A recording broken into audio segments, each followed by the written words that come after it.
오늘은 저희가 이 수요 예배를 통해서 계속해서 다루었던 십계명을 이제 마지막 10번째 계명을 다루게 되었습니다. 저희가 앞선 계명들 제가 조금만 정리를 하자면 총 10가지의 계명을 저희들이 십계명이라고 하여서 우리 성도들이 반드시 기필코 행할 바로 저희들이 잘 알고 저희들이 나누고 왔습니다. 그러니까 우리가 말씀대로 산다라는 것은 다른 게 아니라 사실은 이 십계명을 기준으로 하여서 사는 것이 사실은 말씀대로 산다라는 것입니다. 그러니까 오늘날 많은 사람들이 착각하고 있는 것은 말씀대로 산다고 하면서도 결국에는 자신의 기준대로 사는 사람이 글쎄요 대부분입니다. 대부분이에요. 대부분입니다. 그래서 이 10가지의 계명을 살펴보면 우리에게 정확한 기준이 나오는데 1계명부터 4계명까지는 바로 하나님을 어떻게 해야 사랑하는 길인가. 우리 성도들이 하나님을 사랑한다고 고백하죠. 우리 신성전역의 모든 성도님들 하나님을 사랑하십니까?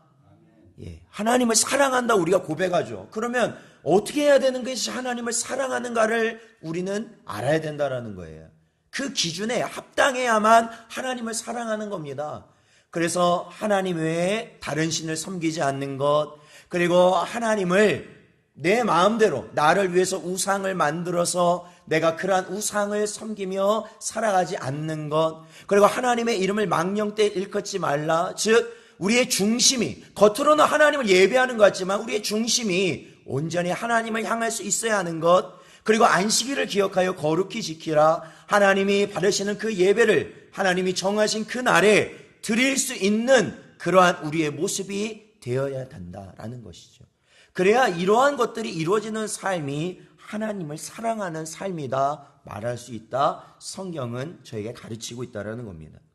저희가 그 이후에 5계명부터 10계명, 오늘 다룬 10계명 이 마지막까지는 내 이웃을 사랑하는, 즉 하나님을 사랑하는 법이 1계명에서 4계명이라면 5계명부터 10계명까지 6가지는 내 이웃, 내 가장 가까운 사람부터 내 주변의 모든 사람을 사랑하는 길이 무엇인지를 또한 깨닫게 해주는 것입니다.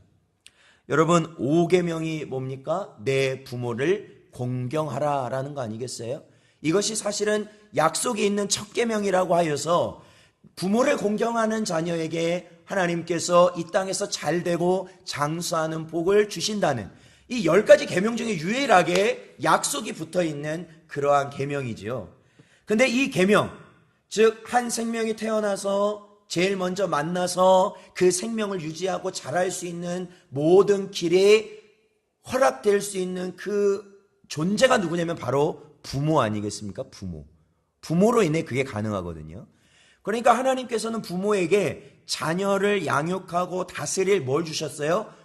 권위를 주셨죠. 권세를 주셨다는 거예요. 즉 부모를 공경하라는 것은 하나님이 부모에게 주신 권위를 인정하라. 하나님이 이 세상의 권위자에게 주신 권위를 인정하는 겁니다. 그래서 그 권위를 인정하는 것이 그 권위를 주신 하나님을 인정하는 원리가 된다. 그래서 복의 길이 된다라는 그런 의미죠. 6계명은 뭡니까? 여러분 6계명 살인하지 말라입니다. 살인하지 말라. 살인하지 말라. 이것은 하나님의 형상으로 지음받은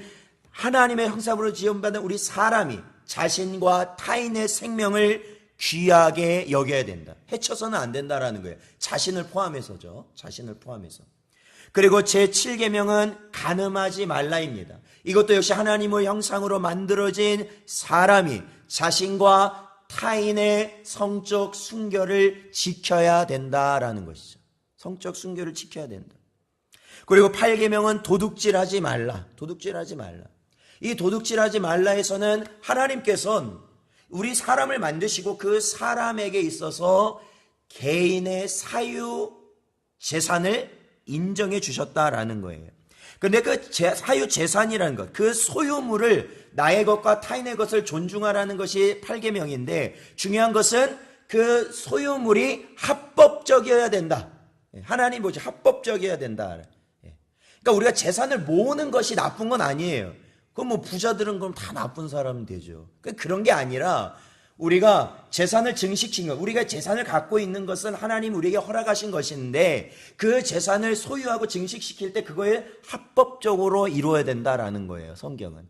그래서 이 합법적이다라는 것에 가장 성경에서 말하는 합법적일 수 있는 가장 밑바닥의 기초는 자신이 일한 만큼이에요. 그냥 자신이 일한 만큼 받으면 되는 겁니다. 자신이 일한 만큼 거두면 되는 겁니다.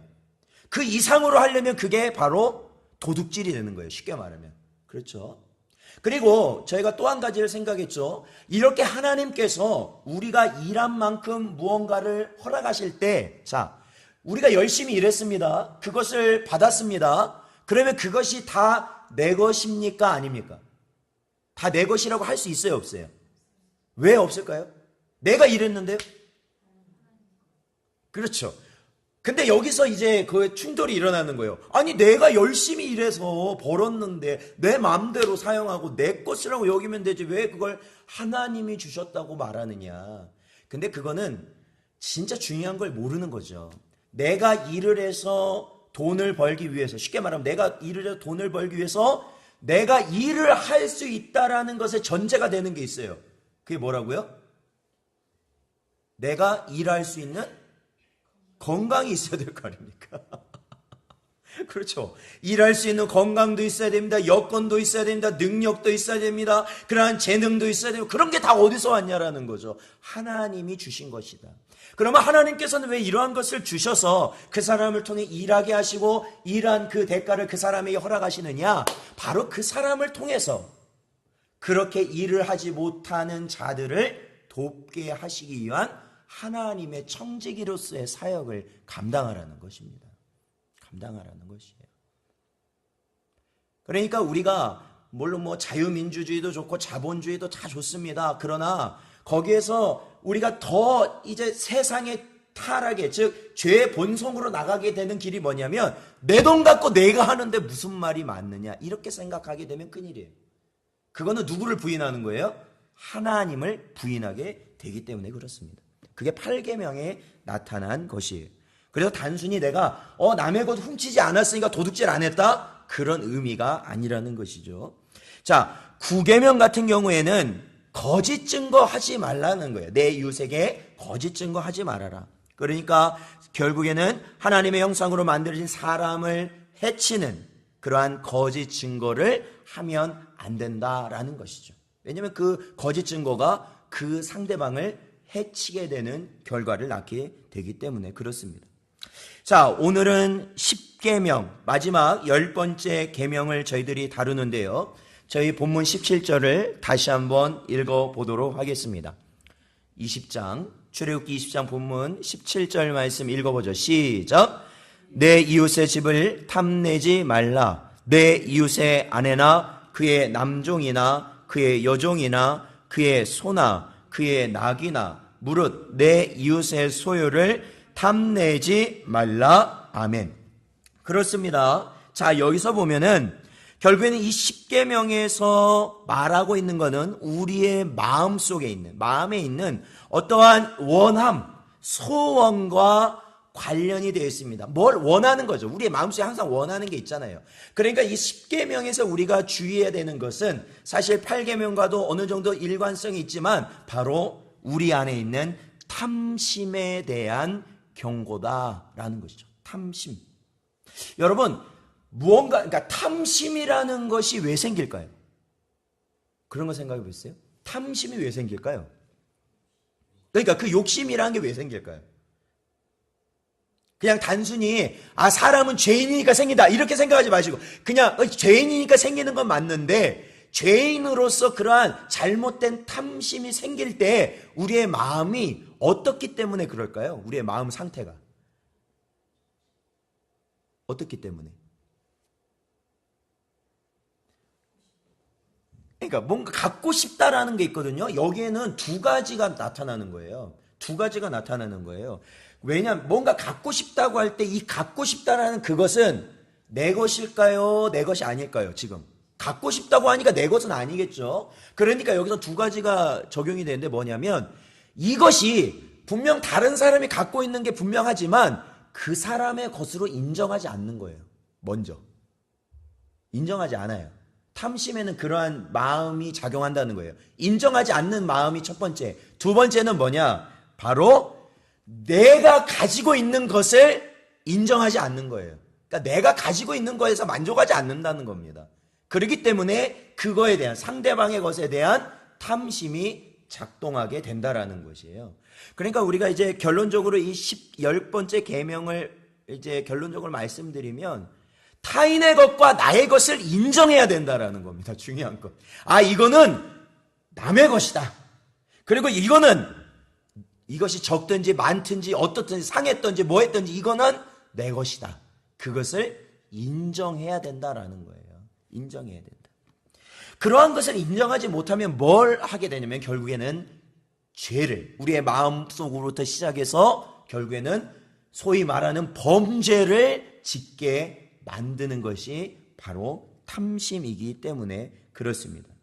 그러므로 여러분, 이 만족이라는 말이 있지 않습니까? 이 만족이라는 말은 내가 가진 것을 온전히 인정하는 겁니다. 인정하는 거예요. 아, 이 정도가 내 것이다. 이게 내 것이다. 네, 이게 내 것이다. 그리고 또한 만족은 상대방의 것을 인정해 주는 겁니다. 그러니까 상대방의 것을 인정을 해야 내가 만족할 수 있는 거예요. 그걸 해야 돼요. 그러니까 뭐냐면 집까지 게 뭔데 저런 차 가지고 다녀? 이렇게 시작하면 만족할 수가 없어요, 제가. 그러니까 요즘 말로 하면 이 상대적 박탈감이라는 거를 요즘 사람들은 많이 겪어요. 그러니까 청년들, 젊은 사람들 특히 그렇습니다.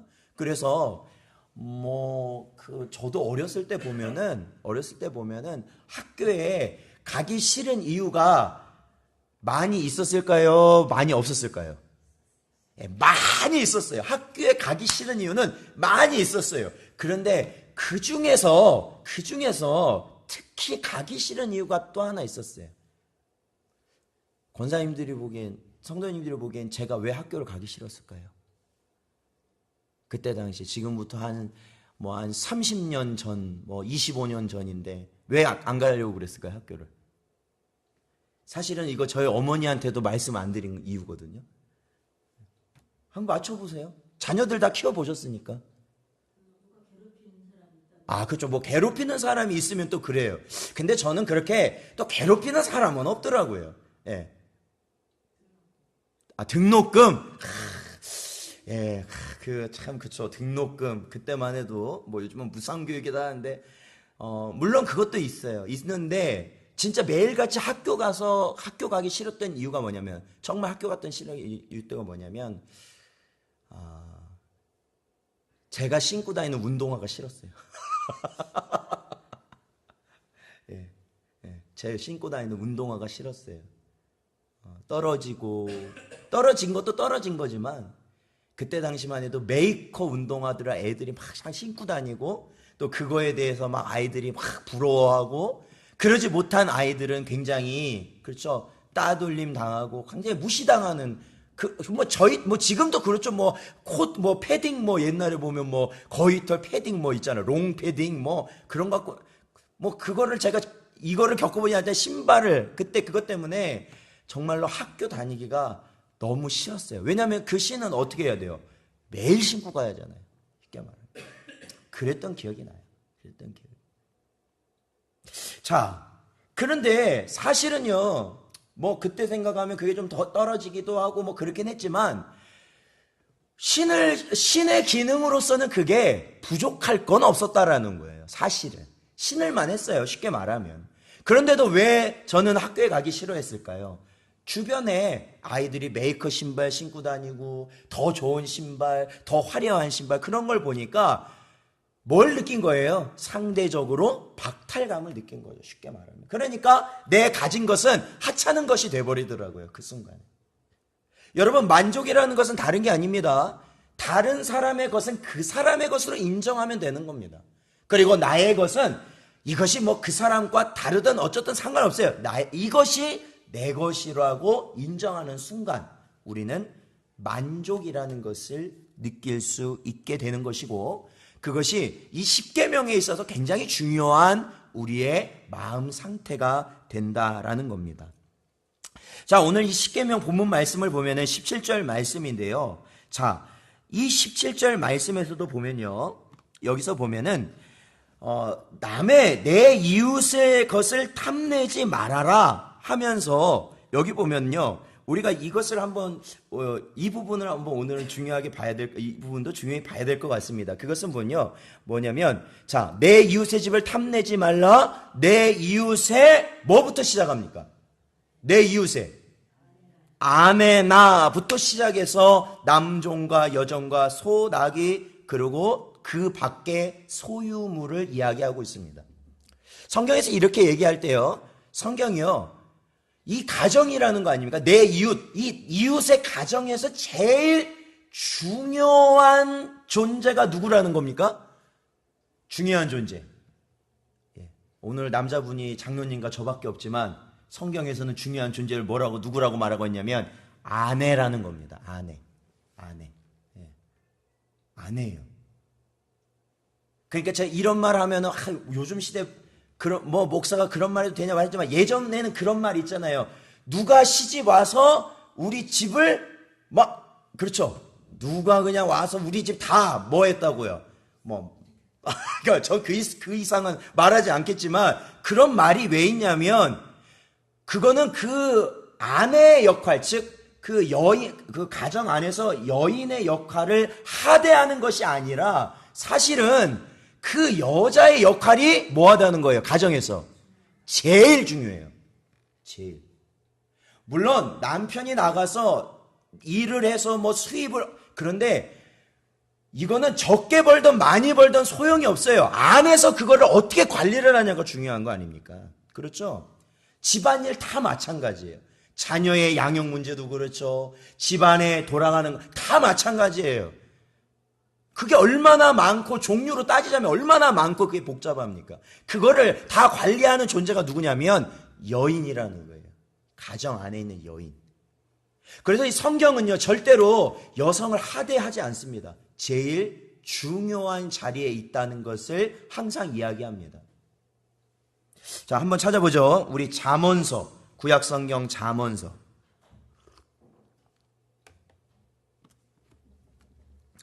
구약성경 잠언서 12장 4절 말씀입니다.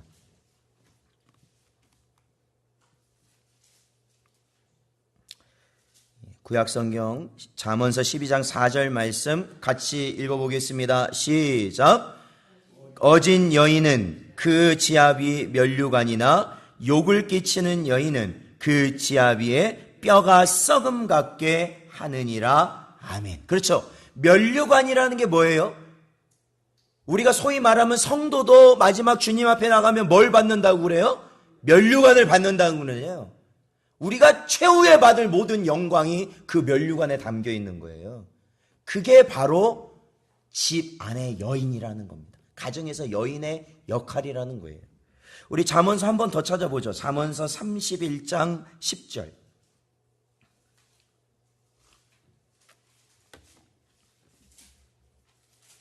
잠언서 31장 10절 말씀 같이 읽어보겠습니다. 시작. 누가 현숙한 여인을 찾아 얻겠느냐? 그의 값은 진주보다 더 하리나. 아멘. 그렇습니다. 여기서 말한 진주는 우리가 생각하는 보석의 가치로 진주를 따져보는 게 아니라 제일 중요하다라는 거죠. 제일 값어치 있다. 제일 값어치 있다. 여기 오늘 우리 여성 성도님들이 많이 오셨지만 저는 여러분에게 좋은 이미지를 남기려고 제가 이런 말을 하는 것이 아니라, 오늘 그런 이미지를 남기려고 하는 것이 아니라 정말로 가장 귀한 존재들이 바로 여성들이다라는 거예요. 여성들이. 그렇다고 남성들을 제가 하는 게 아니라 성경에서 그것을 강조하고 있다라는 것을 말씀드리려고 하는 것입니다. 그러니까 내 이웃을 탐낼 때 뭐부터 탐내지 말라고요? 아내부터 탐내지 말라는 것은 내 이웃에게 있어서 가장 중요한 것부터 시작해서 그 이웃에 속한 모든 것, 어떠한 것도 탐내지 말아라 라는 것이에요. 탐내지 말아라. 그러므로 사랑하는 성도 여러분, 이 가정 안에 있어서의 이 아내의 역할을 가장 귀하게 여기셔야 되는 것이 바로 성경의 가르치심을 기억하시기를 축원드립니다. 근데 요즘은 세대가 많이 바뀌다 보니까 어떻습니까? 가정 안에 있는 여인과 사회생활을 하는 여인을 보면은 누가 더 유능하다고 사회적으로는 판단을 해요? 사회에 힘쓰는 분들을 그렇지 말을 하잖아요. 그러니까 다 어디로 나가라는 거예요? 사회로 나가라는 것이죠. 그러나 성경은 그러지 않습니다. 가정이 중요합니다. 가정이 중요해요. 가정은 나라가 살펴줄 수 있는 공간이 아닙니다. 가정은 타인이 살펴줄 수 있는 공간이 아니에요. 그 가정의 구성원들이 이끌어 나가야 될 공간인데 그 중심에 누가 있냐면 바로 여인, 어머니가 있고 아내가 있다라는 것이죠. 그 중요성을 저희들은 알아야 됩니다. 자, 그래서 이 십계명에서 명하는 것, 이 십계명에서 우리에게 명하는 것은 우리 자신의 처지에 완전히 만족해야 된다라는 거예요. 지금 우리의 상황에 뭐 해야 된다고요? 완전히 만족해야 한다라는 것입니다. 만족해야 된다. 그리고 우리 이웃과 그의 모든 소유에 대하여는 바르고 좋은 마음씨를 가져야 된다라는 거예요. 타인의 것에 대해서는. 그러니까 아까도 말씀드렸죠. 오늘날 점점 이 빈부의 격차가 벌어진다라고 하는데 벌어지기만 하는 게 아니라 이 서로 간에 마음속에 뭐가 있냐면 굉장한 악한 마음들이 나타나기 시작한다라는 거예요. 그러니까 가난한 사람은 어떤 사람을 전에 본 적도 없는 사람이지만 부자라는 이유로 마음속에 뭘 갖게 돼요? 미워하는 마음을 가지게 된다. 미워하는 마음을 가지게 된다. 그것은 안 되거든요. 그것은 안 돼요. 전에도 제가 이 십계명 하면서 말씀드렸지만 사촌이 땅을 사면 어떻다고요? 그러면 안 된다고요. 그러면 안 된다고요. 네. 근데 이게요, 진짜 전방위적으로 나타나는 일들이에요. 사역을 하면서도 그래요. 사역을 하면서도 내가 하는 사역과 다른 교육자가 하는 사역이 비교가 될 때 그 사람이 하는 사역이 조금 더 어떤 성과가 나타나면 와, 정말 야, 어떻게 그렇게 잘하실 수 있어요? 너무 잘하셨습니다. 이렇게 말할까요? 그분하고 잘 인사를 안 하려고 하죠. 그 다음부터 인사를 안 하려고 그래요. 그리고 나서는 뒤에 가서는 아유, 저기는 원래 좀 그게 잘 돼 있었어. 이런 식으로 말을 한다든지, 아유, 그분이 안 도와주셨으면 그거 되겠나? 그분이 도와주셨으니까 되는 거야. 이렇게 한다든지. 그건 좀 어떻게 해서든지, 그러니까 나도 모르게 깎아내리려는 그런 표현들을 많이 섞어서 사용하게 되죠. 그런데 십계명에서는 분명히 말하고 있죠. 저희가 오늘 보는 10번째 계명에서는 그러한 마음을 가지면 안 된다라는 거예요. 그러한 마음을 갖지 말아라. 좋은 마음을 가져라. 그 사람이 잘 되는 것을 진심으로 뭐 하라고요? 축하하라고요. 사촌이 땅 산 것을 진심으로 뭐 하라고요? 축하하라고요. 내 자녀는 회사 못 들어갔는데 우리 옆에 아는 친구 자녀는 회사에 들어갔어요. 그러면은 그 들어간 걸 어떻게 하라고요? 진심으로. 막 카톡방 나가고, 막 전화번호 지우고, 막 이제 한동안 연락 안 하고, 그러지 마시고, 진심으로. 그게 우리에게는 필요하다는 거예요. 그게 우리에게는 필요하다. 자, 우리 히브리서 13장 5절을 한번 찾아보겠습니다. 히브리서 13장 5절 말씀. 자, 같이 읽겠습니다. 시작. 돈을 사랑하지 말고 있는 바를 족한 줄로 알라. 그가 친히 말씀하시기를 내가 결코 너희를 버리지 아니하고 너희를 떠나지 아니하리라 하셨느니라. 아멘. 그렇습니다. 뭘 사랑하지 말으라고요? 돈을 사랑하지 말으라는 겁니다. 사촌이 땅을 사면 왜 배가 아파요? 그것은 내가 뭘 사랑하기 때문에 그렇습니까? 돈을 사랑하기 때문에 그렇습니다. 돈을 사랑하기 때문에. 내 자녀가 잘 안 되고 다른 자녀가 잘 되는 것을 보면 왜 내 심기가 불편할까요? 그것은 내가 돈을 사랑하기 때문에 그렇습니다. 왜요? 하나님께서 우리는 그 모든 것을 하시고 계시다라는 것을 여러분 믿으십니까? 하나님께서 이 모든 것을 주장하고 계심을 여러분 믿으십니까? 그렇다면 우리는 내 마음이 불편할 이유가 없다라는 것입니다. 이유가 없어요. 왜냐하면 하나님께서 지금 우리에게 가장 적절한 것을 허락하신 것이고 그렇게 살아가게 하신 것이고 기회를 주고 계시고 있기 때문에 그렇습니다. 그렇습니다. 그게 우리의 신앙이에요. 그럼에도 불구하고 우리는 지금 이 순간 뭔가 내게서 빼앗겨지는 것 같고 뭔가 없어지는 것 같으면 내 마음이 상실되면서 하나님을 원망하고 그 사람을 원망하게 되는 것이 우리의 실상입니다. 히브리서 13장 5절 말씀을 여러분 굳게 붙들고 살아가시기를 주님의 이름으로 축원드립니다. 우리가요 마음이 상심이 오면요 그 순간 우리는 생각해야 되는 거예요. 아, 내가 돈을 또 이렇게 바라보고 있구나. 세상의 것 내가 바라보고 있구나.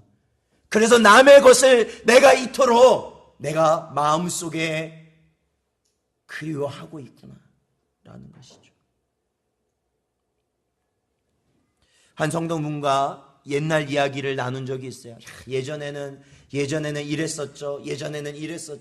그러니까 보니까 예전에는 정말 제가 말씀드렸던 것처럼 제가 그 어렸을 때 했던 기도 제목이 두 가지가 항상 지워지지 않는 기도 제목이 있어요. 두 가지. 첫 번째, 구멍 안 난 양말 신게 해주세요.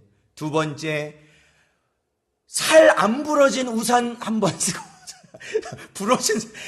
고장 안 난 우산 좀 쓰게 해주세요 라는 것이 제가 아직도 어렸을 때 그 기도를 그렇게 했던 기도 제목이에요. 그러니까 지금 한 30년 지나니까 지금은 구멍 안 난 양말 신고 있고 살 안 부러진 우산 쓰고 다니더라고요. 그런데 중요한 건 구멍 난 양말을 신는다고 해서 또한 살 부러진 우산 쓴다고 해서 못 산 건 아니더라고요. 다 살았다라는 거예요. 그냥 쌀밥에 쉽게 말하면 쌀밥에 그냥 장조림 간장 한 숟갈 넣어서 비벼 먹는 것이 그때 소원이었지만 그렇게 살아도 다 살았다라는 거예요. 그러니까 우리가 사람의 사는 것에는 무리가 없었다라는 겁니다. 그럼에도 오늘날은 제가 이런 이야기를 젊은 청년들한테 해보세요. 이게 어떤 건지 감도 안 와요. 감도 안 와. 그 청년들은요. 그러니까 지금 얼마나 그들이 원하는 대로 다 할 수 있는 시대입니까? 그런데도 살기 좋다고 그래요? 살기가 지옥 같다고 그래요? 살기가 지옥 같대요. 지옥 같대요. 그것은 왜 그럴까요? 사회가 문제일까요? 다른 사람이 문제일까요? 아니요. 이미 내가 돈을 바라보기 때문에 그래요. 세상을 바라보니까. 바로 그걸 떠나라는 거예요. 왜 청년들이 교회를 떠나겠습니까? 자신이 갖고 있는 시각과 교회의 시각은 완전히 다르다는 거 아니겠습니까? 자, 우리 마태복음 6장 26절을 읽어보겠습니다. 마태복음 6장 26절 말씀. 자, 같이 읽어보겠습니다. 시작. 공중의 새를 보라. 심지도 않고 거두지도 않고 창고에 모아들이지도 아니하되 너희 하늘 아버지께서 기르시나니 너희는 이것들보다 귀하지 아니하냐? 아멘. 그렇습니다. 믿으십니까? 바로 이것이 우리의 믿음이라면 탐내지 않을 수 있다라는 것입니다. 탐내지 않을 수 있다라는 거예요. 그러므로 우리가 이 십계명을 통해서 결국에는 우리가 반드시 우리의 삶에서 끊어내야 되는 것이 있는데 그것이 무엇이냐? 자, 우리 고린도전서 10장 10절을 한번 보겠습니다.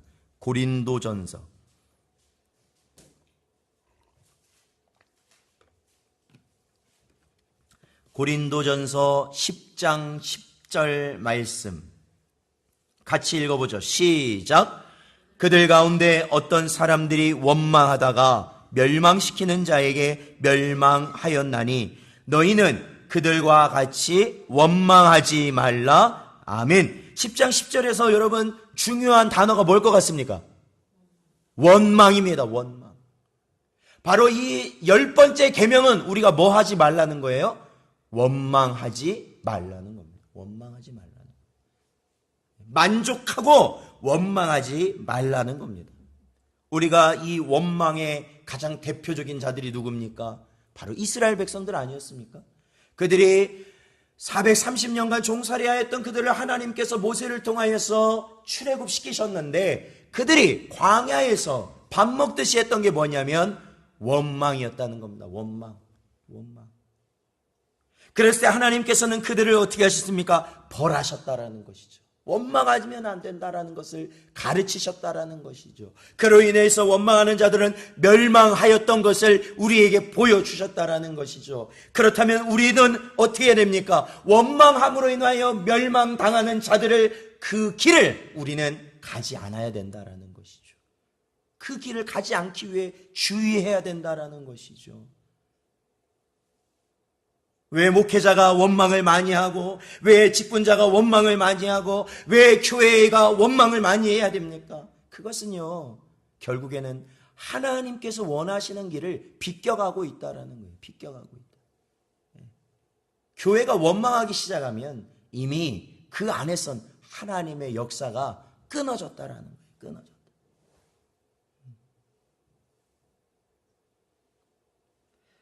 나 자신의 어려운 처지로 비관한다든지 어떠한 상황에 대해서도 우리는 원망과 시기를 해서는 안 됩니다. 원망과 시기는 하면 안 돼요.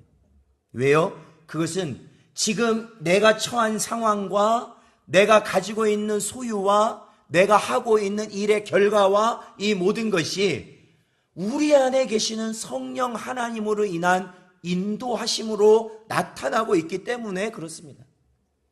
만약에 그것을 우리가 원망하고 그것을 우리가 불평하고 그것을 우리가 거부한다면은 누구를 거부하는 것이 되냐면 하나님을 거부하는 것이 되는 거예요. 내 안에 성령 하나님을 뭐 하는 거예요? 부인하는 것이 되는 거예요. 그러면 나는 어떤 자예요? 구원받지 못한 자가 된다는 것이죠. 이건 아주 중요한 거예요. 아주 중요한 거예요. 자, 우리 마지막으로 갈라디아서 5장을 한번 찾아보겠습니다. 갈라디아서 5장 25절, 26절.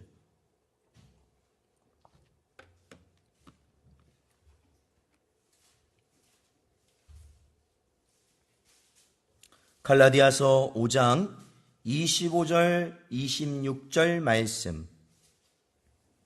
같이 읽어보겠습니다. 시작. 만일 우리가 성령으로 살면 또한 성령으로 행할지니 헛된 영광을 구하여 서로 노엽게 하거나 서로 투기하지 말지니라. 아멘. 그렇습니다. 네. 성령으로 살으라는 겁니다. 그러면은 어떻게 행한다고요? 성령으로 행한다는 겁니다. 헛된 것을 구하여서 서로 노엽게 하지 말라라는 것입니다.